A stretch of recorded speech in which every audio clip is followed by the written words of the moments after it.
All right, so I'm gonna start doing one of these videos per week, and what it's gonna be is it's gonna be a 5-minute rant, limited to that, so I've gotta be concise. And the subject is gonna be based on some common question that I get from viewers where they wanna know my opinion on something based on my years as a guide and outfitter in the wilderness. My goal with these short videos is just to leave you with some actionable advice. All right, so I'm gonna put 5 minutes on the timer and take on this first question. All right, so the first question I get a ton is, what are my thoughts on grizzly bear and black bear defense? So my first thought is that there's way too much emphasis on this stuff. Bear spray, pistols, other sorts of firearms, other options that are really about bear defense in those last moments. You know, once the bear has actually decided to charge you, not bluff charge you, it's actually gonna hit you. Once a bear's mauling you, what do you do then? I think there's way too much emphasis on that, and there's not enough focus on avoiding the situation, right? My opinion is that bear spray, guns, all this stuff within 40, 50 yards, particularly of grizzlies, particularly of interior grizzlies,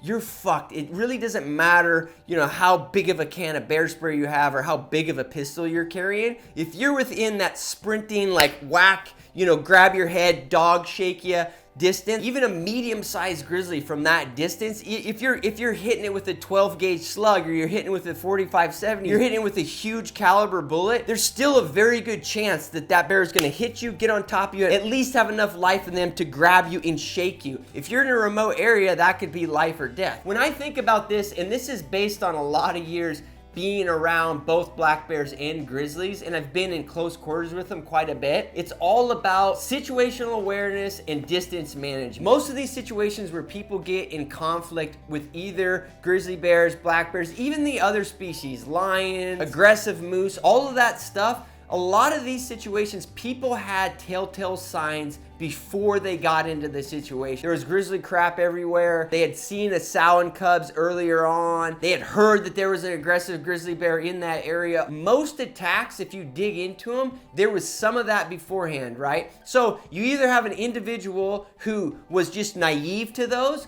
or in a lot of situations, particularly when it comes to hunting in grizzly bear country, the individual just decided to take on that risk, which is not necessarily a bad thing or good thing, but there is an element of being aware that, okay, there's a higher risk, you know, getting into a conflict with a black bear in here or a grizzly bear. So having just that situational awareness, and that bleeds into what I call distance management. And again, this really goes beyond grizzly bears, beyond black bears. But what I have found is that if you can keep a certain amount of distance from them, you can make a lot better decisions when an animal indicates aggression towards you, right? These are not signs that, you know, you have to have seen to realize what they are. You'll see signs of aggression from a bear, you know, ears going back, weight coming off of their front end, them looking at you, you know, very specific eye contact at you. Bears a lot of times will start doing that from a long distance if they're showing aggression towards you. But the point is that if you have 150, 200 yards, because you were being situationally aware, you saw a sign, you knew, hey, there might be a grizzly in this area.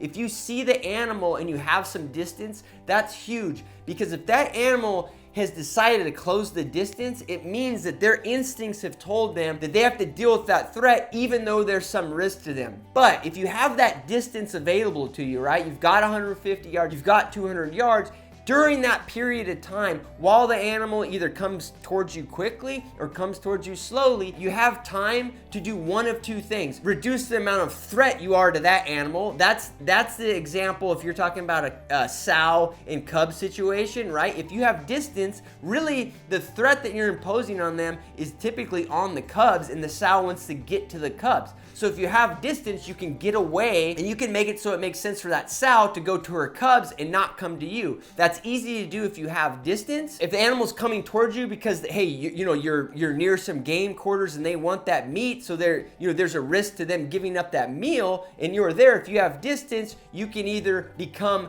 a riskier element to them. You can become bigger, you can become louder, you can yell at them, you can put a little forward momentum on them. In that situation, all of a sudden, their choice to be aggressive towards you might change because all of a sudden they're computing like, hey, there's a little more risk to this than I thought there was going to be. That's all about that distance management. And that ties into being situationally aware. I can tell you that in the dozen or so times I've been within 150 yards of an interior grizzly bear, at least 90% of those times, I knew that bear was there before we got closer than 150, 200 yards. Sorry, I gotta keep talking for 30 seconds here just to wind it up. I'll get better at this. Those are the elements you should be thinking about here. The situations where you really get fucked with these aggressive animals is if you're in that danger zone, you're in that 40, 50 yard zone, and they have already decided to be aggressive towards you. That's when you end up actually having contact with them, and basically all the outcomes are bad, right? The one situation here that I just want to spend 30 seconds on and go over because it's very relevant to us as hunters is, what about the situation where you're dealing with a wounded animal, right? Obviously, their instincts in a lot of situations is going to be aggressive towards you because they basically have to, right? They're hurt and that's their only option. And then of course, your only option is to recover that animal, and that's going to increase the animals want to put aggression towards you, so you've got to go in there. What I would say in that situation, again, it's still about distance management. Try to get a follow-up shot, try to get a kill shot where you have some distance from the animal.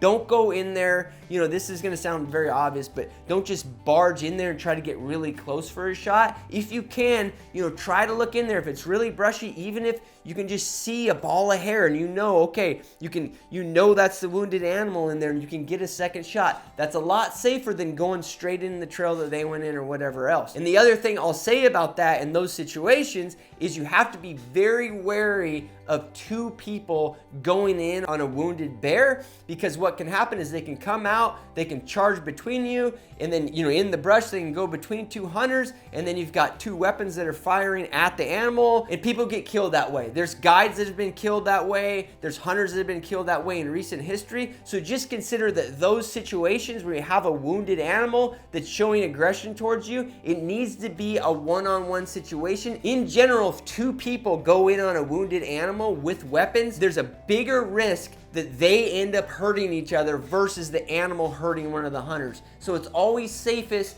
to have one weapon, one shooter go in on those sort of situations. So guys, that's my thoughts on it. If you have a differing opinion, please put it down in the comments. I stayed pretty close to the 5 minutes. On these on the future, I'm gonna nail that 5 minute mark. I hope you guys found this useful. If you did, like the video and subscribe to the channel. Thanks guys.